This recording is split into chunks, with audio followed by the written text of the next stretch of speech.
Bakit gano'n? Kapag lumalabas ako sa aming bahay, nakikita ko ng mga kapitbahay namin. Tinatanong nila ko kung ano nangyari sa mga pasa sa aking mukha. Ang sinabi ko, napagka ako sa pader o kaya naraglag ako. Hindi ko sinabi. Ang tanging dahilan kung bakit ako nagkapasa. Sinubukan ko humili ng tulong. Pumunta ako sa binan ko para humingi ng tulong, pero anong sinabi niya sa akin? Maria, pagod ng asawa mo. Pagod siya sa trabaho, Maria. Lamping lang yan. Anong pagod? Pagod din ako! Pagod ako maging okay kahit hindi naman! Pagod ako! Pagod ako! Pagod ako magpanggap sa lahat ng bagay! Pagod na ako! Pagod ako umasang magbabago pa siya! Hindi! Hindi ito totoo!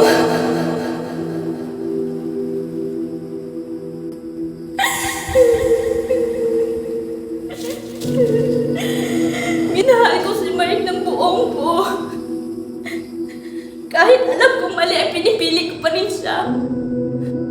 Kaya hindi ko malilimutan ang araw ng aming anniversary. Binigyan niya lamang ako ng flowers, chocolate, at saka promise ring. Ang saya-saya ko nun eh. Ang saya-saya ko dahil akala ko totoo siya sa akin. Akala ko mahal niya ako.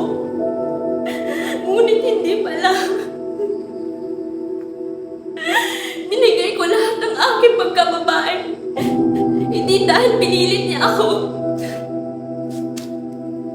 Binigay ko ito dahil nagtiwala ako sa kanya. Ngunit hindi ko alam na ang gabing iyon ay magbabago ang buhay ko. Napapansin ko na iba na ang mga titig ng mga tao sa akin. Marami na akong naririnig ng mga bulong-bulong. At kung tingnan nila ako ay parang hindi ako tao. Para lamang isang hayop. Kaya nung nalaman ko na may beach scandal pala kami. Hindi siya nagpaalam sa amin. Hindi niya sinabi sa akin. Hindi ko alam ang aking mararamdaman. Halo-halo ang aking galit, sakit, at pagkawalang hiya sa aking sarili. Kaya ang malaking tanong sa aking isip,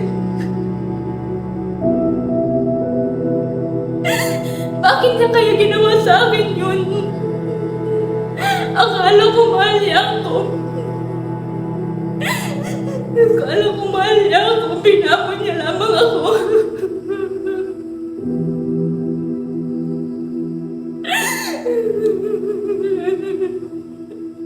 At kahit sabihin niya na binurali niya ang video namin, hindi na maibabalik. Hindi na maibabalik ang tagal. Hindi na maibabalik ang aking reputasyon bilang isang babae.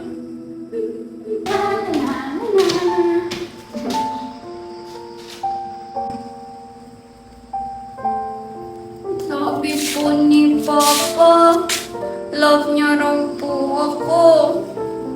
Pero bakit po kapag wala si Mama, tila nag-iibang tao siya?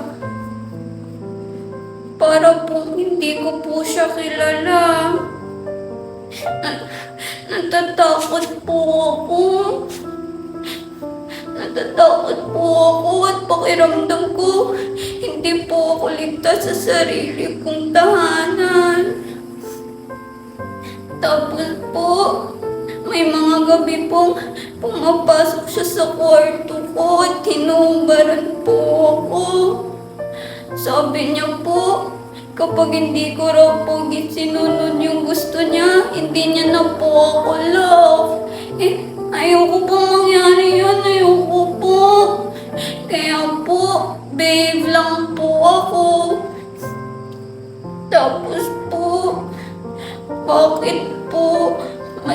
sakit sa bandang ibaba ko.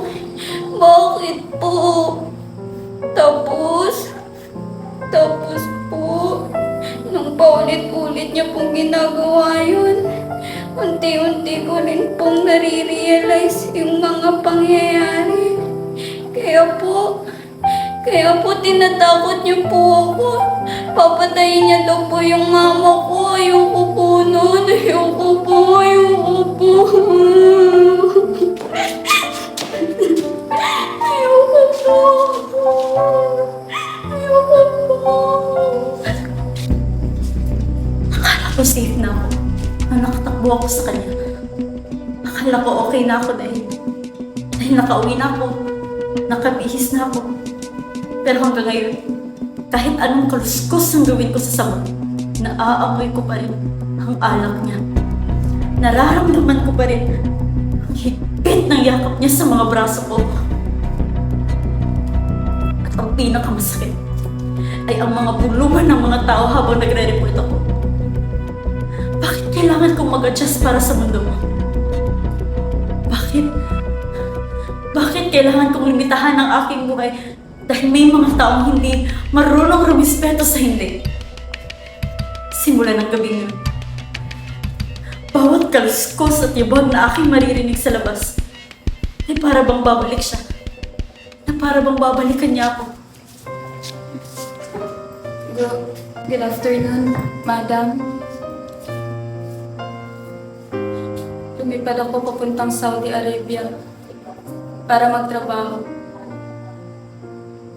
Para matulungan ko ang aking pamilya. At para sa kinabukasan namin. Una, tiniis ko ang lahat ng pagod. Ang mga pagod na unti-unti nang makikita sa pauwi. Kita na kapag umuwi na ako.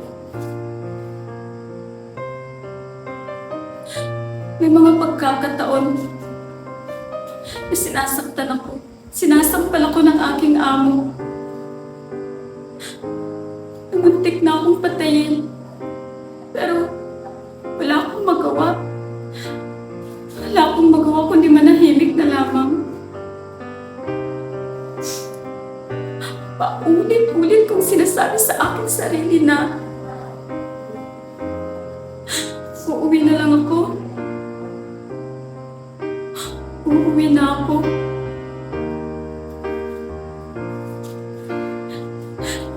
Pero, alam niyo, ang mas masakit,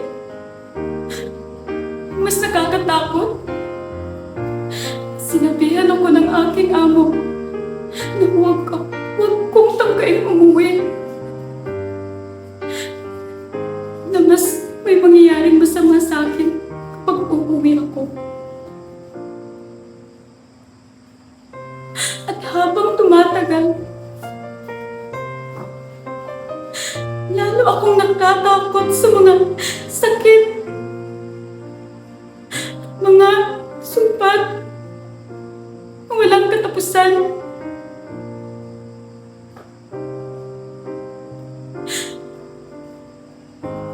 Pero, habang tumatagal ay gusto kong meron akong mapagsabihan ng aking hinanakit. Pero wala akong mapagsabihan nito.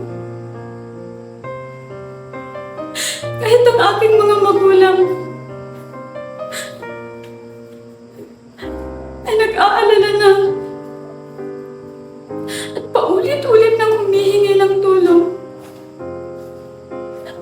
Pero bakit parang walang nakakarinig?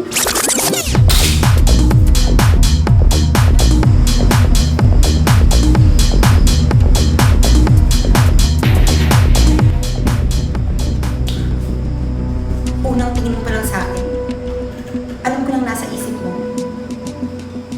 Pokpok, bayarang babae, sirang babae. Isang bagay na pwede niyong husgahan, pagtawanan, o ituring na wala nang halaga? Wow! Kung makapanghusga. Pero naisip niyo ba kahit minsan kung bakit ako pupunta dito? Hindi ko ito ginusto. Hindi ko ito pinangarap. Kung may pamilya lang sana akong mapupuntahan at kung may nagpalaki lang sana sa akin noon, baka iba ang buhay ko. Baka hindi ako napunta sa ganito. Araw-araw tinitiis ko ang mga sakit. Araw-araw tinitiis ko ang mga matang nakatingin sa akin na dapat hindi na binibigay sa isang tao. Siya. Isa siya sa mga taong pinagkakatiwalaan ko. Isa siya sa mga taong akala kong gagabay sa akin. Isang araw, sabi niya, Grace, pumunta ka muna sa office at tulungan mo ko sa pag-check ng mga papel. Pumunta ako sa office niya at hindi ko namalayan. Nakatulog na pala ako. Paggising ko, nasa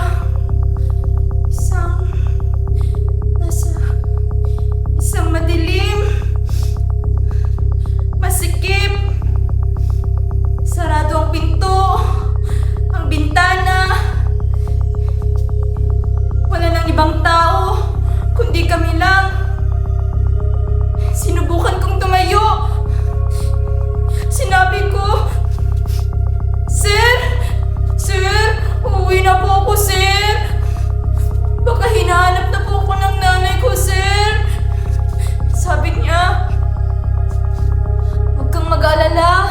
Ihahatid kita, may gagawin lang tayo. Ngunit, natakot ako. Tumakbo ako at hinawakan niya ako ng mahigpit. At sinimulan niya akong halikan dito. Tsaka dito.